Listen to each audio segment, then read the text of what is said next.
New Thought Media Network. We are a global broadcast network of positive music, media, and entertainment, inspiring humanity's evolution along the journey of enlightenment and creating a world of love, peace, empowerment, and prosperity for all. New Thought Media Network. Positively inspiring.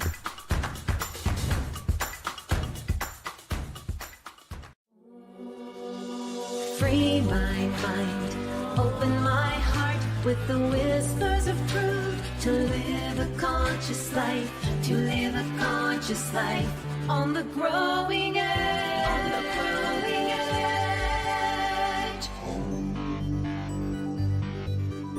edge. And now, here's Allie. Hello and welcome to Growing Edge Live. I'm Allie Benjamin, and it is my great joy to be here this week.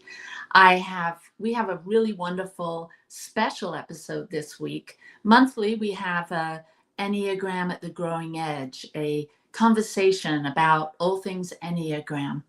And so that's what we're doing today. But in general, if you're here for the first time, we have conversations with soul-centered individuals that are channeling their time, their talent, energy, resources, their love, their creativity into doing good work in the world. So I bring all sorts of individuals, people, beloveds onto this platform to discuss their lives, their journey, how things got to be the way they are, and why they do the work they do in the world. And so this is a great space to hear the good news, to get inspired, and to meet some incredible people. And today, my special guest, my cohort in all things Enneagram, is Michelle Medrano. So welcome, Michelle, to Growing Edge Live. Thank you, Allie. It's wonderful to be here. Yes, it is. And for those of you that are watching, you can see, but for those of you that aren't watching, but are listening to our podcast, excuse me, you can see us live and you can find us over on YouTube at New Thought Media Network. And New Thought Media Network is our production platform. And so thank you to New Thought Media Network. And today we have Robert behind the scenes. So thank you for being there. So Michelle. Yes. We picked this title of Enneagram, what did we call it? Sacred Journey of Awakening. Mm-hmm. And today we're going to dive into how the Enneagram can actually be a map, a guide, a resource for your spiritual awakening, for self-realization, for building self-awareness. So as I threw out that title, what did you think, and what went through your mind as a new thought leader and a minister? What did you think about combining the idea of using the Enneagram with the self-realization that we offer through Science of Mind? Well, I really appreciate that question and that we get to talk about this topic, because I have been working hard to sort of bring these two studies together in my heart and in my mind. And I think the biggest thing that I see is that in our New Thought tradition, we believe that what we think creates our reality. What we think about and what we focus upon contributes to our experience. It's a lot like what you reap, you sow. Your consciousness dictates your reality. That is a pretty well-known idea out in the world today. Many people believe it to a large extent, or just even a little extent. And I think the biggest challenge, the biggest blind spot for those of us who believe that, is that we persist in thinking that we know what we think based on what circles around in our conscious awareness, which is only, even brain science will tell us that that's only a small portion of what's really going on in the mind, in the brain. Not to mention memories and every moment that we've existed, and every decision we've ever made, and every agreement we have fostered with life that colors our consciousness, which then colors our experience. And so for me, the Enneagram being this body of work that allows us to see ourselves through the eyes and the lens of another system invites us into that deeper awareness of the motivation that is at the core, below the surface, that all of us have to find ways to see in order to really make powerful and effective changes in our life. And if we're not willing to do that deeper work, and there's all sorts of pathways that one can do that. The Enneagram is one of them. And I think the Enneagram provides this wonderful opportunity for greater self-awareness, greater self-knowledge, so that I can see myself as I lead with a 3 and go, oh, there I am trying to impress people again. How's that working for me? And how's that showing up for me? Versus falling into the spiritual gift of the 3, which is really the authentic self. And I really can begin to see that when I foster and feed that part of me that is my authentic self, that what I create in my life is up leveled tremendously. So I think it's been a big help for me to bring these two together, that our consciousness creates our reality, and the Enneagram helps you to kind of open yourself up to seeing that deeper consciousness. That's where I land right now. How's that work for you? Yeah, no, I think that's amazing to, bring it to the fact that we are constantly thinking. We're thinkers. We're the thinkers that think the thoughts that create the things, as Science of Mind helps us to understand. And there is this deeper essence. There is this witnessing presence, or our soul, that is having this experience in the body. Our physical body and our mind is happening within this greater energy of who and what we really are, as individualized expressions of the one. And so I know I'm kind of taking off in a slightly different direction here, but when I think of when I was first introduced to Science of Mind and read the first 4 chapters or segments of the introduction, the thing itself, what it is, the way it works, and how to use it, that was a deep, and this is probably speaking to me as leading with a type 4. It really spoke to me, because that deep sense of who am I? Who am I, and how do I fit into this larger experience of life? And so the Enneagram helps me to see where there's so many different ways that people show up, so many different, we're not all the same, but we are individual expressions of the divine incarnated into this human experience, this body, but we're all having different experiences. And it is based on our mind, our thinking. It's due to our upbringing, our programming, and we all become slightly different and look through different lenses. And I think for me, the Enneagram has been able to break it down for me so I can understand more deeply on how we're different. And so, yeah, the Enneagram has helped me look through different lenses rather than just my own way of seeing the world. Right. And so that's been extremely helpful for me.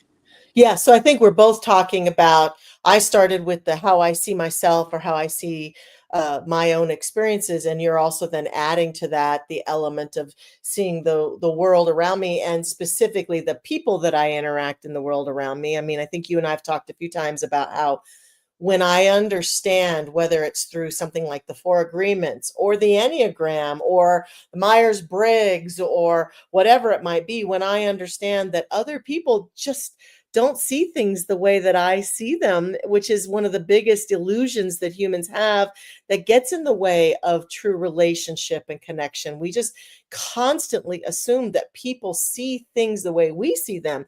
But when I have that expanded awareness, it allows me to be the divine presence in those relationships and hold those relationships as this holy, sacred experience of my unique self and your unique self coming together. And we can allow for those differences and not take it so personally and not get so myopically focused on us. And that also fosters greater peace and connection in relationships and families and workplaces, in the world, really, in a powerful, powerful way. So that's a beautiful, beautiful kind of global way to also hold this and be with it. Yeah. Hmm. Yeah. So the Enneagram, it speaks of the 9 different types, Hmm. and the 9 different types have um, certain gifts and qualities, and we have all of these available to us. It's not that if Absolutely. you're a type 1, you only have these certain gifts. Hmm. We all have the potential, but each one of us, depending on our type, has more of an alignment, let's say, with certain gifts and qualities. And I think that working with the Enneagram as a map and a guide helps us to kind of put this into perspective. Like, okay, I have a tendency as a 4 to be very focused when I'm in sort of a not so happy place or more of an unhealthy place. I can be very focused on what's missing. Sure, sure. And, each Hmm. type has a tendency to kind of Hmm. fall into that shadow Hmm. state or that below the line state. Right. Um, and then there's also these more above the line or higher qualities. And for me as a 4, it might be my creativity or my eye for beauty or my desire or longing to make connections with people on a very deep level. Your And emotional insight is a huge gift. right. Hmm. And well, we could go off on many different tangents here. Yeah, definitely. And so we, as I think for me and for anyone coming into the Enneagram, we can learn about ourselves, and it almost shines a spotlight onto our gifts and onto our shadow Yes. qualities and Hmm. helps us to see more clearly. And someone's wise said, once you know what you don't want, you know what you do want. So that illumination of our higher qualities or our higher potential, our natural gifts, is very empowering, because then we can see, oh, this is something I shouldn't just take for granted. This is Yes. something that this is my essential core self.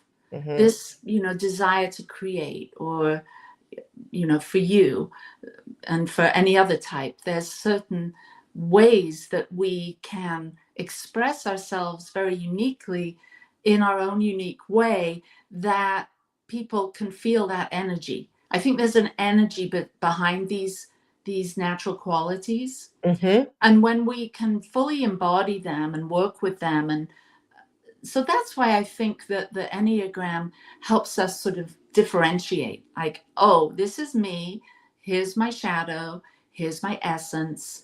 I want to lean more into this. Yes. And so it's in a lot of other teachings, it's more general. Hmm. Like Hmm. in Science of Mind, for instance, we don't get into the weeds with different personalities and all that. Hmm. We share overarching spiritual principles and practices and laws that help us to awaken to our human potential. But Hmm. the Enneagram, I think, takes it even deeper Hmm. into that your unique silo, if you will. Yeah. Yeah, it does. And I think what you're talking about is the as the shadow or the not self, or the the qualities that get in the way, that obfuscate the spiritual gifts for every single type, often are the things that we fall into, and we don't know how to get ourselves out of them. So for the 4, maybe falling into envy too often, or falling into melancholy too often. And then what happens to someone who leads with that type is that they might fall into some illusion that this is just who I am and there's nothing I can do about it. And they see life, and then they're in co-creation with this spiritual power within them from that negative space, and just keep recreating the same experience over and over again. And so to encounter something like the Enneagram that can give one a fuller perspective of the possibilities of their, I don't even like to say personality, because that seems almost too surface too, of their makeup, of their, their matrix, as we call it, as they start to learn their number and the relationship they have with other numbers, begins to kind of awaken people to, oh, I can see the things that can get in my way, my sticking points that maybe I've been living from, that have created my reality up until now, or contributed to my reality. And I can also see my gifts, and I can also see that, hey, when I'm in a great spot, I am really a courageous person who can step forward and inspire other people. And that is almost a wake-up point to kind of break that, if we let it be, break that attachment and habitual experience of the shadow space, or the negative space that maybe isn't serving us. And I think that this system can give people hope, and can really pull people out of their negative their negative qualities that may have plagued them all their life. And people, I don't know about you, but I constantly see people going, oh, that's why with any system, whether it's, if you want a relationship, or you want to create more financial abundance, or you want to have better health in your body, or you want to follow a dream and build a business, this all applies. All of these qualities that are the gifts that we have, and the blind spots that we have, are universal in our world. And when we begin to see them, that awakening is transformative for people. It can begin to Absolutely. change their life very powerfully. Yeah. Yeah. When you were saying breaking the habit, I was thinking of Dr. Joe Dispenza, Yes. Yeah. breaking the habit Habit of being of being myself. yourself. And Hmm. there's so many teachers today out there, not necessarily New Thought or Enneagram, but neuroscientists and Yes. people that have come to these same realizations that we have the, innate fixed way of thinking, believing, and behaving that can be very tricky to break. Yes, it can. Because it's like, you don't see your own nose on your face, or Right. you Right. can't see the back of you, but other people, like, it's right there, it's who you are, but you're not able to see it very clearly. And I think for me, the Enneagram it exposes it to the degree that can be like, wow, very Yes. harsh sometimes, oh my gosh. And Hmm. it takes a while to Hmm. really to break that habit of being yourself. Hmm. Hmm. Like you said, with me, the melancholy, this, like, leaning into feeling kind of sad because there's something missing, I don't quite know what it is. And if I'm not careful, even today, after knowing the Enneagram for a few years now, I can slide back right into that space if Hmm. I'm not careful. Hmm. Luckily, we have the tools Right. to bring ourselves back to center, Hmm. to, ask ourselves, is this true? No. Hmm. But it Hmm. feels so personal, and so sort of feels like an old shoe. It's something that fits very comfortably. But the more you wake up, the more you do this inner work, the less comfortable that old shoe gets. Hmm. Hmm. And I think the Enneagram is probably equal in pointing out the shadow and Yes. pointing out the gifts. And Yes. for those individuals that want a deeper dive into um, learning about themselves and their spiritual potential, or their divine gifts and qualities, the Enneagram is very clear, Mm-hmm. very clear. And I've not found any other system or teaching that is so available and easy once you get accustomed to some of the language. And I know a lot of people have resistance to the Enneagram because it's 9 different personality types, and that can seem very limiting. Mm-hmm. But really, once you dive in, there's a whole world that opens up. Right. And we know, and we don't need to get into the complicated element of it, but there's really 27 different types when you get into the deeper awareness of it. And you start to learn, all sorts of things and go deeper. And so you start out by learning your type, and those notions that are expressed by your type become very self-informative. I've often said, I've been in this new thought teaching since I was a teenager, since I was 15. And I think one of the greatest gifts that this teaching has taught me is the courage and willingness to watch myself think. The courage and willingness to observe not only what I'm feeling, like I can be in a moment where I'm very upset, or I'm very sad, or I'm very disappointed, or I'm very frustrated. And I can feel all those feelings now because of some inner work I've done, but I also can be keenly aware of, where are my thoughts going, and where am I obsessively sending where are they what's emerging out of me. And it's given me that willingness to observe myself, which is one of the greatest gifts I think one could ever have. The willingness to observe, what is it that I'm really thinking, what is it that I'm really feeling, what's running the show right now. And the Enneagram gives me context for that, in a way that adds to that ability to watch me watching myself. Oh, watch me. Oh, look, there I go. I'm trying to impress somebody again. Oh, yeah, I can catch myself in it. Can't always stop myself, but I can at least see it, and can tune to it, and can own it, and can say, yeah, I got caught up in that blind spot in that situation, and I can see how it didn't help me, and I can make amends, or I can go fix it, or I can do something about it, or I can do some healing work. So it's a very, very powerful way to just add to that ability to observe myself, being myself, and making choices, conscious choices. Yeah, absolutely. Mhm. And I think it also brings in an element of compassion. Yes. But when we're on this journey of awakening, we can become hard on ourselves, as Yes. things start to be revealed. Mhm. But when I first came to the Enneagram and started learning in the training that we did, and working with individuals, doing typing sessions, and I realized how different each Mhm. person thinks, and how Yes. hard people can be on themselves. Oh, yes. And Yes. I think that opened up a lot of compassion for me.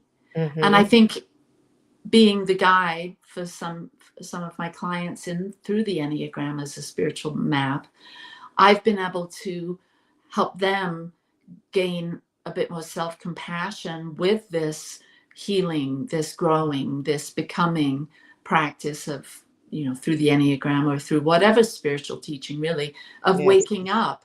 We as long as we bring compassion into it, and are gentle with ourselves, and not take ourselves too seriously, I think that the Enneagram can be a real powerful, loving, compassionate spiritual path. Mhm. So Mhm. when I was preparing for this conversation, I was realizing, as usual, I was going way too deep and thought about way too many things to bring into this discussion. And I realized that for many, this can seem very complicated. It And can. so, Mhm. what could we say as two Enneagram guides? Um, what can we say to those that might be hearing what we're talking about and thinking, well, that's just, it seems a lot and too much. What could we say to help people not be too overwhelmed by its complexity, but see it as an empowering guide? Well, I guess what I would say is that one of the gifts of growing older is that we start to really learn about ourselves. If we're wise as we gain age, we start to really see ourselves do things and be successful, and do things and make mistakes, and do things and fail. And I think that one of the gifts of aging is being able to be at greater peace with your authentic self. And you get to this place where there are a lot of things that you can say, well, this is how I tend to be, and this is how I tend to react to these situations. And there's a wisdom that comes with age. And so for me, we're already in that process. Most people are anyway. The thing about this Enneagram system is that it can help us to do that in a conscious way, and it's not a quick fix. That's why we don't really think that there has yet to be a tool online that I'm happy with, that people can go and take a test and learn about themselves. So it may seem, you're right, daunting or overwhelming, but I think to invest a little conscious time to work with a coach, to work with an Enneagram person like one of us, and do the typing and do the reading and think about yourself and reflect upon yourself and take the time that you deserve to get to know yourself in this easy, profound, and clear way really becomes worth it in the long run, because it allows you to kind of jump forward and not have to be 80 years old before you finally accept and love who you are. You can be at any age, and you may have to invest a little time, and it may seem a little slow to those who just would love to go take a test and then be able to read about themselves. We really work with people to say, okay, now that you know more about who you are, how does this apply to your life and your relationships and all those areas of life that you're thinking about? So I think that it's one of those investments that becomes a really worthy investment in the long run towards success in any area of life. And it does take a little time and energy to make it happen, but it's totally worth it as far as I'm concerned. It's true. It is completely worth it. Mm-hmm. When you were sharing that, talking about, pathways, I know that you have a website, 9 Pathways to the Soul. Mm-hmm. And so, there it is. That's the soul, yes. Yeah. And it truly is. There's particular gifts, or in the Enneagram, we call them holy ideas. Yes. And so these sort of correspond, as I was looking into this, they correspond with some of the science of mind, the new thought principles that guide us to our own awakening. And we're going to take a really short break, a little commercial. And when we come back, Michelle, I'd love to dive into some of these divine qualities that we can embrace no matter what type we are. This is sort of general information for anyone using the Enneagram or not, as to how we can develop these divine qualities in our very life. Sound good? I like that. Yes, let's do that. Okay. All right. We'll see you in just a couple of minutes.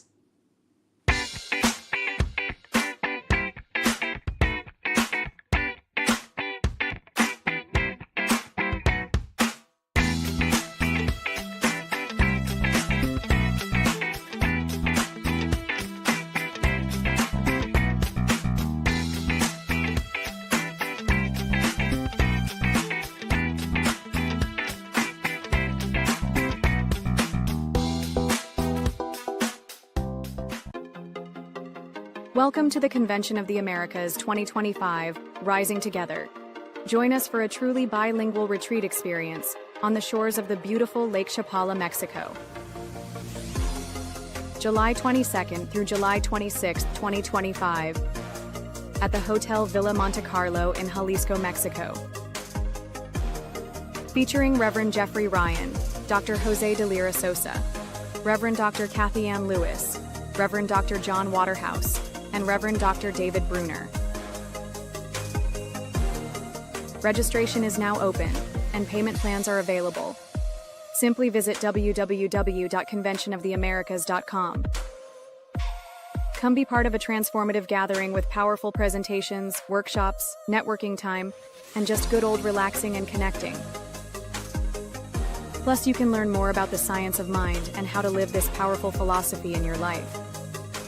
Transform your life at Convention of the Americas, 2025, Rising Together.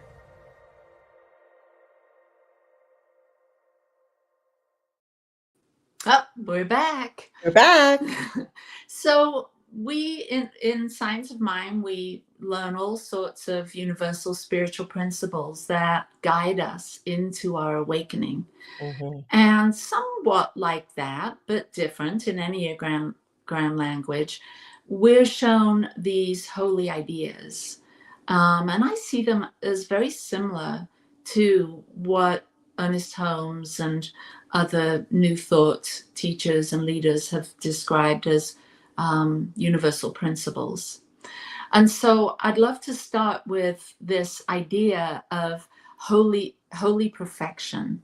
Ooh. And I think holy perfection for me is this realization that everything is in divine order, and there's nothing to fix, that there's a constant flow of order going on. And what takes us out of that divine flow is what you said. It's the mind. It's our mind jumps in, and we have all of these ideas, and we move out of that idea of everything is perfect. Perfect's a big word. It is. I don't, I have a little, energy about that. But I know that Dr. Ernest Holmes commonly said, whole, complete, and perfect. Mm-hmm, mm-hmm. And so I'd love to hear your thoughts about this idea of holy perfection and the spiritual universal principle in Science of Mind that we talk about, that everything is perfect. Well, the thing that really resonates for me about holy perfection is that I believe there is a creative source force, God, spirit, divine presence, divine intelligence, whatever one wants to call it. And we believe in our teaching that it's not a person, it's a presence, but it is divine intelligence. And the holy perfection that I really resonate with is that each one of us has been designed and made as holy perfection. And it kind of flies in the face of some of the faith traditions on the planet that want us to believe that we were born flawed. And so for me, it's a difference between, I call it spiritual self-esteem, that our planet really suffers from bad spiritual self-esteem because we believe that we were created by God, whatever faith tradition you're in, but then that God put us here and then is unhappy with us. We were born into sin, or we were born flawed. And yes, perfection is a challenging word because we equate it with perfect. But I think perfection it is transcendent of perfect, in that even the ways that my shadow side shows itself, or the ways that my unhealed self shows itself, or the ways that my habitual separate thoughts show themselves, don't make me a flawed person. Those are doorways and invitations back into my holy perfection. And they are perfect. They are perfection in and of themselves, because they're the unique map for me to rediscover what I think we've all come here to discover, which is, even with all the imperfection of myself and you and everybody else, and the imperfection of all the crap that's going on the planet at any given time, there is holy perfection. And when I can find that in me, using some of those ways that I think and those doorways of my flaws and my blind spots, those, unfortunately, for most humans, are the most profound ways that we actually come into touch with the holy perfection of who we are.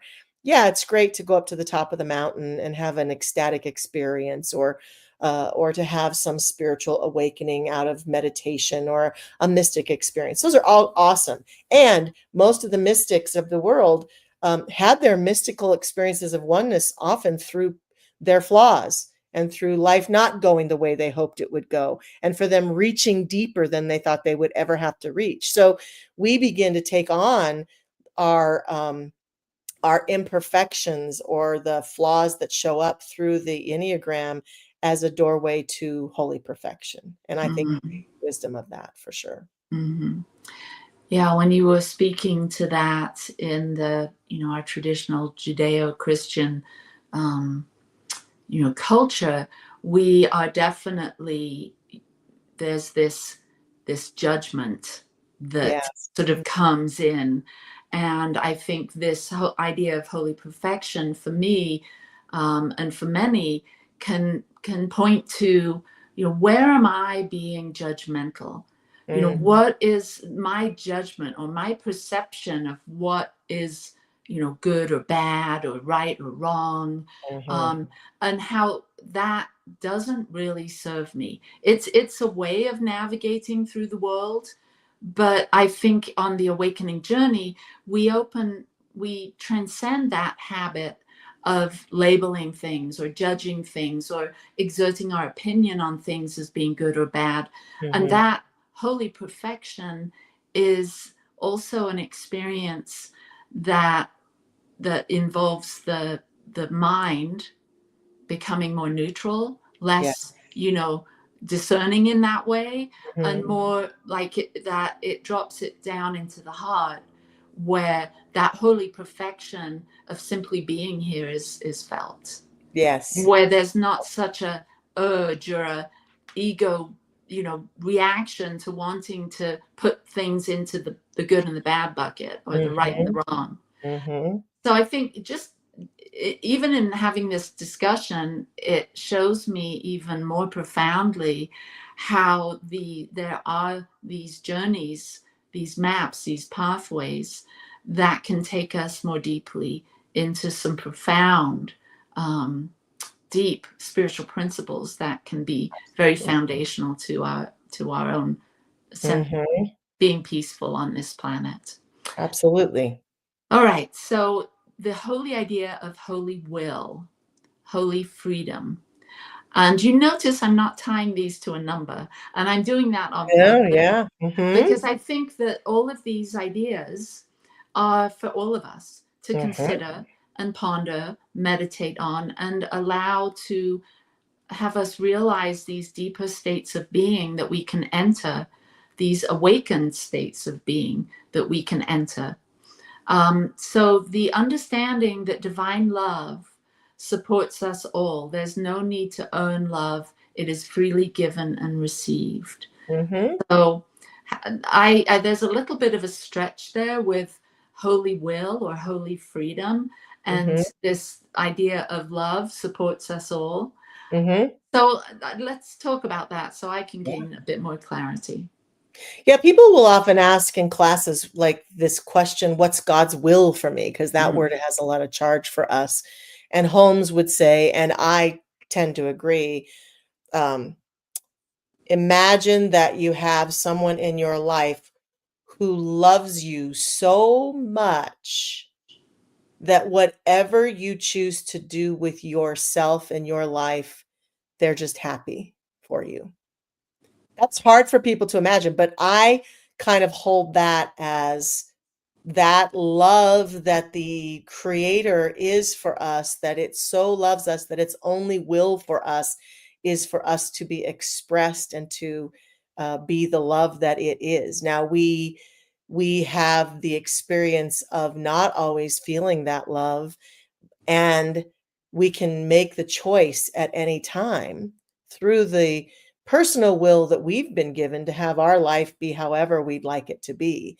And God, this infinite presence, does not will us to only be happy or only be sad or to have life lessons or to please it or anything like that.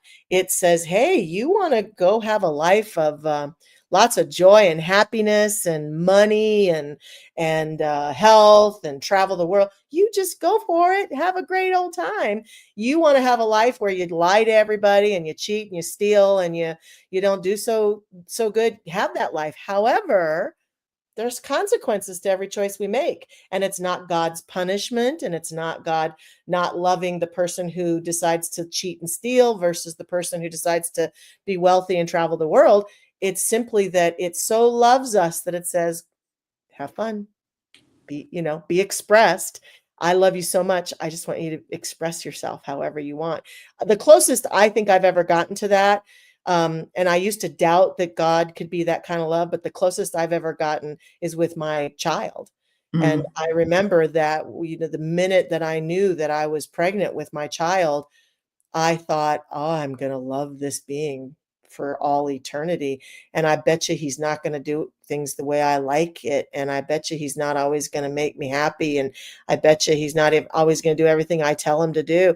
I don't care. I still know underneath even the most painful experiences I've had with this child, there is the motivation for love. That's the closest I know I've gotten, because in our other relationships, I don't know, it's not always that accessible, but that parental love tells me that whatever it is that created us, I think can have that same kind of love for us, Yeah. Mhm. Yeah.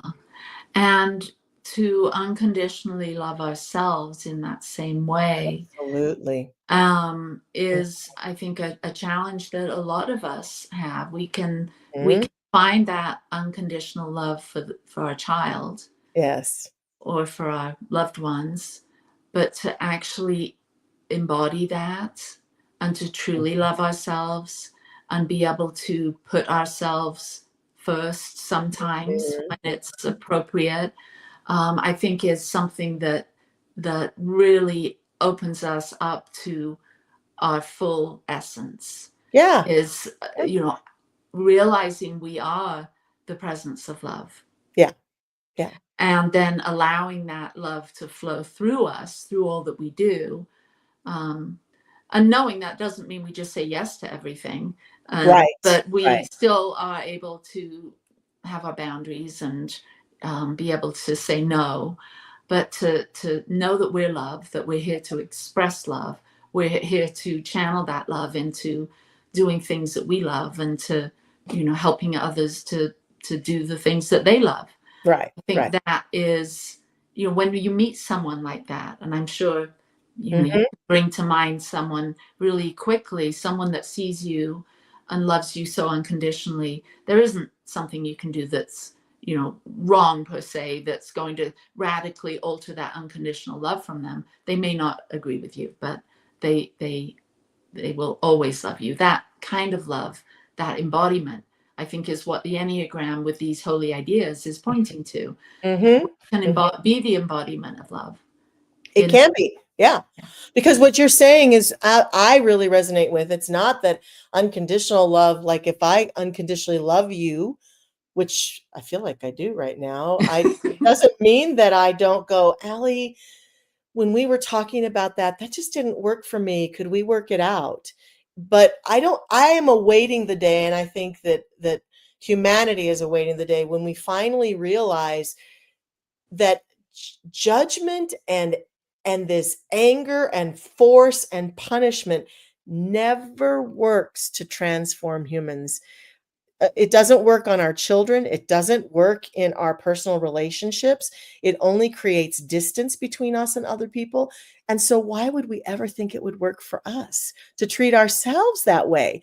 And so I think you're right. The Enneagram has helped me to go, oh my gosh, I have this tendency through the lens of this system to be motivated in this way. And once I brought the light to it and I can see it, then I have a choice now to stop shaming myself for doing it. I can say, oh, okay, there's me being a 3 again, and not bringing holy ideas and not bringing my best forward, and find ways and work to lovingly correct myself, lovingly help myself get to those above the line, as you say, versus below the line more often. And understanding, I can't find a situation where we humans have ever hurt each other, yelled and screamed and shamed each other and judged each other and all of that. And true transformation occurred. Even if you think about the civil rights movement, that was not at all the energy with which Martin Luther King brought forth nonviolent um, protests. He brought nonviolent protest forward and changed the world. Right.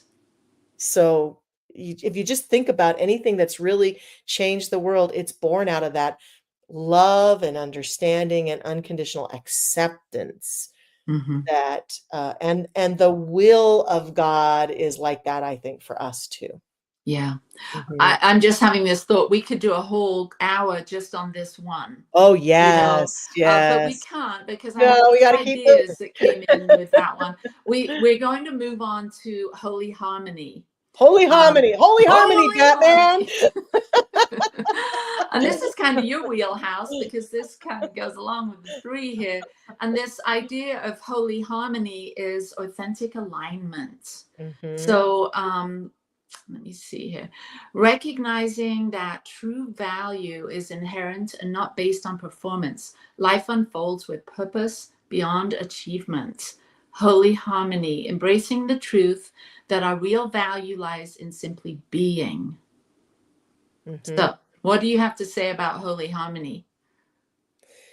Well, I have discovered, and it's not always easy, but as you point out the 3, I have discovered that the more authentic I am with who I am and what I'm thinking and expressing myself, the more loved I can be. The way I was working with a group of people this weekend, and I was talking about the notion that we have that we always want to put up our best foot forward. And so we create this facade of ourselves, and we put that facade forward to people, and we beg them to love it. Please love me, love me, love me. And then they fall in love with the facade. And behind the facade is the real person who's starving because we've never had the courage to take down that hand of the facade and show up as our authentic self. And so I've discovered greater harmony and connection with people the more I am my authentic self. And even with my flaws and my mistakes, and if I just speak the truth. The people I was working with this weekend, I was working with a partner, and my partner at the last minute had to quit and could not do his part, and I had to do his part. And I just said to them, I was really proud of myself. I just said, I'm a little self-conscious because I didn't study his parts, and I want to express them well, and I'm feeling a little nervous about that. And just saying those words, I felt like people went, "Oh," because the harmony is that we've all been there. We've all had those kind of moments. And when people can see themselves through someone who's willing to be that authentic, it takes down all the walls. So holy harmony is, I think, being in touch with each other in that oneness of our greatness and our moments where we're feeling insecure, and letting ourselves really be seen and loved from our authenticity, which I bet you resonate with as a wonderful 4 person. Absolutely. Mm. Yeah. To be, showing up as our vulnerable, authentic self Yes. is scary, but Mhm. it's very validating. It is. And there is a harmony there because then people know how to speak to you because they're seeing the real you. Right. Yeah. So we're going to move on because Okay, we're running out of time, we're aren't we? running out of time. I just So, wanna say, though, that with that authenticity, it doesn't mean every person that you, right. run into will like you, but at least you'll have an authentic relationship. Exactly. You're not for Mhm. everyone. None Right. of us are, right? None of us are, no. So the next one is holy origin. And this is true belonging. It's holy origin or holy unity. The knowing that nothing is missing, that we're each an essential part of the divine whole. And let's see, realizing that each soul is unique, a divine expression of the whole, inherently whole, complete, and worthy. I think And you should start that one. okay, I should. Yeah, So, because that's your thing for sure. right, because sometimes I think humans have this sense that they don't belong, or there's something Right. missing, or there's something wrong with me, and I don't have what it takes. And I feel that way sometimes. Not so much now as I used to, but this greater feeling of there's only one. Right. This oneness, there's one origin. It is God, it is source, it is the universe, it is love, whatever we want to call it. And we're all individuated expressions of that one. We all come from that one. And I think of Indra's net, Oh, this yes. Yes. beautiful net with all these jewels, and we're all one of those little jewels in this vast net. And if one of those was missing, it wouldn't be whole, and we're all a part of that original one source. So Yeah. that's what I feel is very key to the awakening journey, to feel connected, to feel that we're all supposed to be here, we all belong, we're all part of this one amazing happening, this thing called life. Yeah. Yeah, I love the quote that says, if you want to know if your work on this earth is done yet, if you're still here, you're not done. Exactly. We're Which, still on the path. yep, we all belong here. You belong here because you're here. That's it. Exactly. You're That's here, it. so you belong here. All right. The next one is holy omniscience. Holy omniscience. Yeah. So this is a big one. This It is. is infinite wisdom and the interconnected knowingness. And in Science of Mind, we talk about, God as being omniscience, omnipresence, omnipotent. And so omniscience, what would you say to this as a way of awakening to your full potential? Well, I think the thing that you said in the very beginning resonates for me in this one, that we have all of, if we go to the Enneagram, we have all of the numbers, all of the qualities of every number expressing in us in our life. There's just certain ones that, due to our background and our genetics and our life experience, we have kind of come into greater resonance with. And I would say, if you go beyond the Enneagram, the same is true with everything in the planet. Everything that we look out and we see in the world, what we see is ourselves. And so if we notice the qualities that we're constantly looking at, we're constantly either judging or admiring or noticing about people, it's because we're looking out through the lens of our own awareness. And so the holy omniscience is to understand that wisdom within us is that we're seeing ourselves through everything that there is, and wisdom can come from that. Yeah, totally. And I think that, there's this idea of our local mind and, trying to understand everything. And holy omniscience says to me, there's more than this mind. Yes. There's this greater mind that everyone can tap into if they're still, if they're silent, if they're present, can tap into this infinite realm of potentialities and possibilities. And so using this as a sort of a, another spiritual principle to help us wake up, it's to maybe meditate a bit more, open up to listen to not just your own chattering mind, but to the greater mind that will reveal even greater secrets and answers and wisdom and insights. Yeah, very wise. Thank you. All right. So the next one is holy faith, deep trust and inner security. Holy faith, trusting in the benevolence of life and the presence of a greater truth that holds all.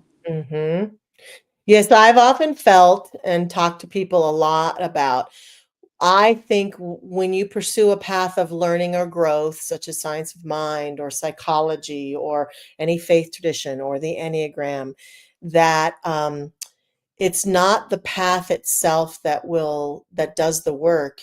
It's the willingness that you have to have faith in your ability to solve your problems, to move forward. So a lot of people think that the more spiritual I am, the more perfect my life will be. If we go back to perfect versus perfection, and the truth is that I think the strongest place to live in any spiritual tradition, or any tradition at all, is from that place of, I understand that my life isn't always going to express itself perfectly, but I have the strength and I have faith in what's within me to meet whatever occurs in my experience with my own wisdom, with my own ability. I have the faith that I'm surrounded by wisdom in the people that are in my circle, that I am surrounded by the wisdom of the divine, whatever your God looks like, to meet the challenges of the day. To me, that kind of faith is the strongest faith of all. It's not the faith that the more faith I have, the more perfect my life will be. It's the faith that is, the more faith I have, the more I can do anything, the more I can meet any challenge. Right. Mhm. It's that journey from living in fear, Yes. faith. Yes. All right. So moving on, we've got the next one, holy plan, holy work, Mhm. and recognizing that joy and purpose are inherent in the present moment. There is no need to seek fulfillment elsewhere. So it's about being present in the now moment, Right.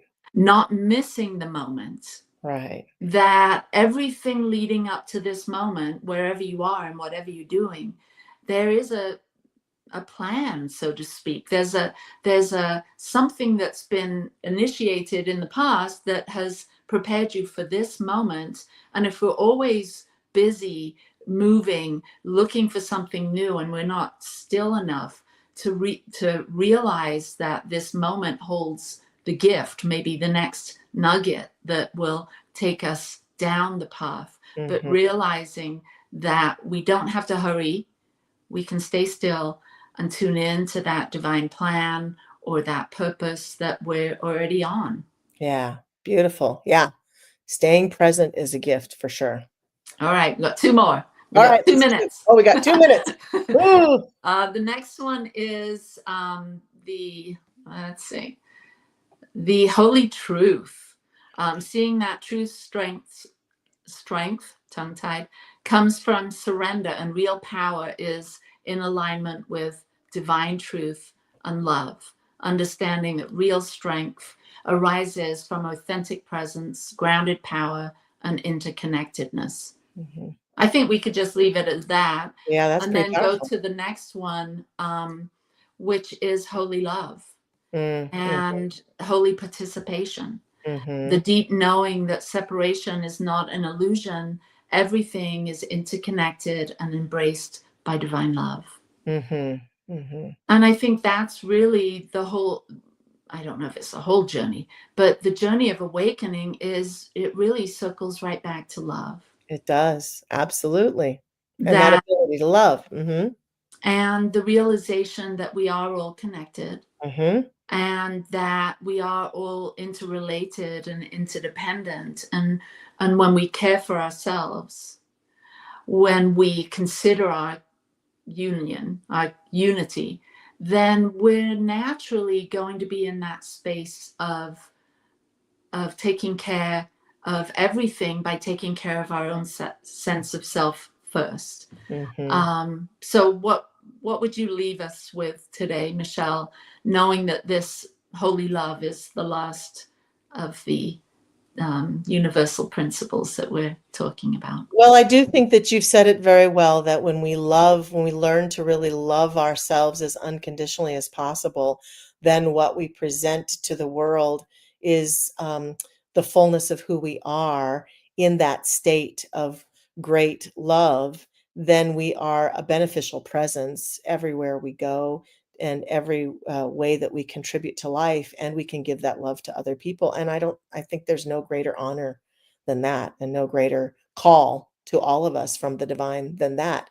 And that is what is duplicating the nature of God, in the universe. So Beautiful. high standard. Beautiful. Well, thank you for being here with Thank me. you. Have another Enneagram chat. It was fun. Yeah, it was. And to you all that are watching, I hope that these holy ideas, these divine principles have supported you and will continue to support you on your journey to your soul or your journey of awakening. So peace and blessings wherever you are. Lots of love from both of us to you. Bye-bye. Free my mind, open my heart with the whispers of truth. To live a conscious life, to live a conscious life on the growing edge.